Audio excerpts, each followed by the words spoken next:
2 लाखांपर्यंतच्या कर्जमाफीच्या संदर्भात मोठी घोषणा झालेली आहे। 2 लाख रुपयांपर्यंतची शेतकरी कर्जमाफी देवेंद्र फडणवीसांनी अर्थसंकल्पात जाहीर केलेली आहे। 30 सप्टेंबर 2025 पर्यंतची जी कर्ज होती त्यामध्ये 2 लाखांपर्यंतची कर्जमाफी त्यांनी जाहीर केलेली आहे। पुण्यश्लोक अहिल्यादेवी होळकर शेतकरी कर्जमाफी योजना असं त्याचं नाव आहे। नियमित कर्ज फेडणाऱ्यांसाठी 50,000 रुपयांची प्रोत्साहनही त्यांना देण्यात येणार आहे। राज्यातल्या शेतकऱ्यांना यामुळे मोठा दिलासा मिळालेला आहे।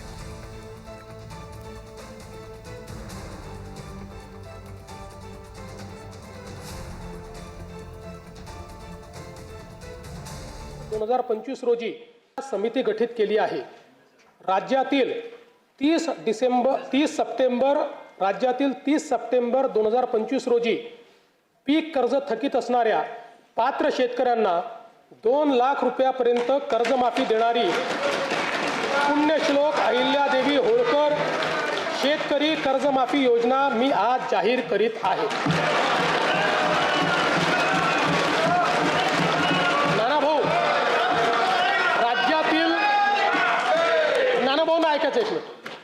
राज्यातील 30 सप्टेंबर 2025 रोजी पीक कर्ज थकीत असणाऱ्या पात्र शेतकऱ्यांना 2 लाख रुपयापर्यंत कर्जमाफी देणारी पुण्यश्लोक अहिल्यादेवी होळकर शेतकरी कर्जमाफी योजना मी आज जाहीर करत आहे।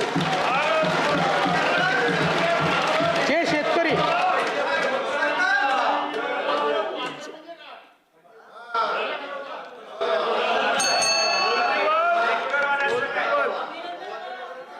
तुम्ही पण जाहीर केलं तर पात्रच म्हटलं होतं, पात्रच म्हणावं लागतं, अपात्राला देता येत नाही। ऐका पुढे अजून संपलं नाही आहे।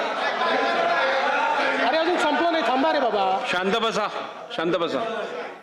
जे शेतकरी कर्ज घेऊन नियमित परतफेड करतात अशा शेतकऱ्यांना प्रोत्साहन देण्याच्या हेतूने नियमित कर्ज परतफेड केलेली असल्यास अशा पात्र शेतकऱ्यांना 50,000 रुपयापर्यंत प्रोत्साहनपर लाभ देण्यात येईल।